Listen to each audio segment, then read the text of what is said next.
The fact that you guys brought big check bags. Meanwhile, I fit everything into a carry-on. Because you're a professional traveler.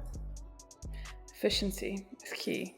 And I didn't know how we were getting back home. I was like, if we're not flying the PJ back home, I don't want to have to check a bag at the airport.